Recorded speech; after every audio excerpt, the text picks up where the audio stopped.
नमस्कार दोस्तों, post office पर क्या एनईएफटी और आरटीजीएस फैसिलिटीज अवेलेबल है। दोस्तों पहली बात, एनईएफटी और RTGS facilities post office account holder के लिए एनेबल हो चुका है, इसलिए पोस्ट ऑफिस पर एक सेविंग्स अकाउंट होना मैंडेटरी है। अगर सेविंग्स अकाउंट आपके पास है और एक्टिव है, डेफिनेटली आप एनईएफटी और आरटीजीएस का एडवांटेज आप उठा सकते हैं।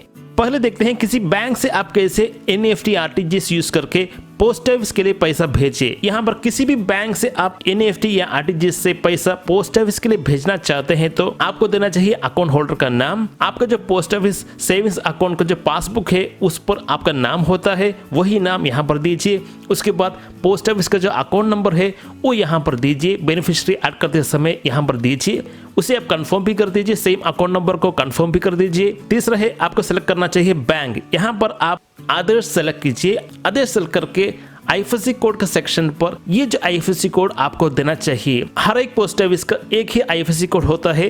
पीओएसबी पोस्ट ऑफिस सेविंग्स अकाउंट का आईएफएससी कोड सेम है थ्रू आउट इंडिया।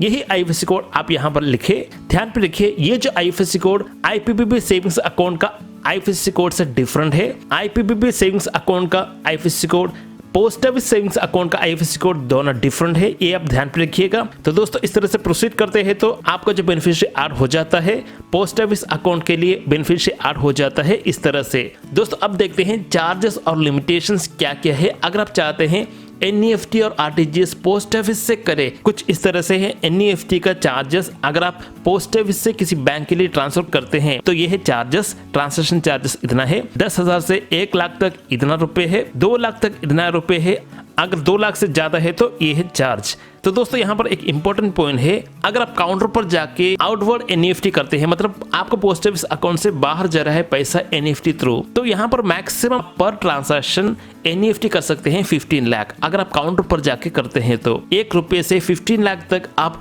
एनईएफटी कर सकते हैं। काउंटर पर जाके आउटवर्ड एनईएफटी कर सकते हैं। अगर आप यूज करते हैं कोई भी ई बैंकिंग या मोबाइल बैंकिंग यूज करके आउटवर्ड एनईएफटी इनिशिएट करते हैं तो यहाँ पर ट्रांजैक्शन 1 रुपये से 2 लाख का लिमिटेशन रखा गया है और एक दिन आप 5 एनईएफटी ट्रांजैक्शन कर सकते हैं, आउटवर्ड एनईएफटी ट्रांजैक्शन कर सकते हैं। मगर यहाँ पर एक और लिमिटेशन है, अगर आप ई बैंकिंग या मोबाइल बैंक करते हैं तो maximum number of transaction per day का लिमिट रखा गया है। 5 ट्रांजैक्शन ही आप एक दिन पर कर सकते हैं। टोटल अमाउंट का जो लिमिटेशन है ट्रांजैक्शन करने का वो 10 लाख है पर डे।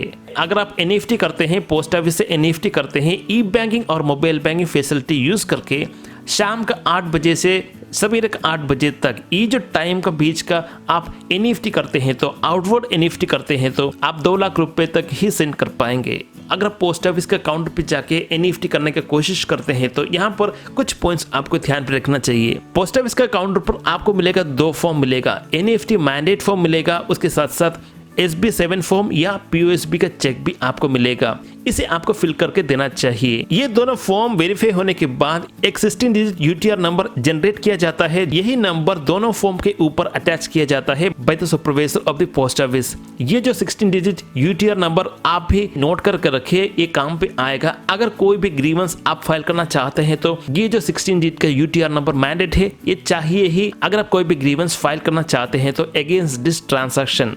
दोस्तों यहाँ पर देख सकते हैं पोस्ट ऑफिस का कस्टमर केयर नंबर कौन सा है। ये जो कस्टमर केयर के नंबर पर आप कंप्लेन रजिस्टर कर सकते हैं, या ये जो वेबसाइट पर जाके आप अपना, अगर कोई भी ग्रीवेंस आपके लिए है तो आप कंप्लेन रजिस्टर कर सकते हैं ये जो वेबसाइट पे जाके भी। तो दोस्तों आज हमने देखा पोस्ट ऑफिस से एनईएफटी कैसे करते हैं, क्या है प्रोसीजर, कितना है चार्जेस और कौन कौन सा है लिमिटेशंस, इस वीडियो में हमने देखा। इस वीडियो में इतना ही। वीडियो अच्छा लगा तो लाइक करें, शेयर करें, डू सब्सक्राइब चैनल। अगर आपको कुछ डाउट है तो राइट इन कमेंट सेक्शन।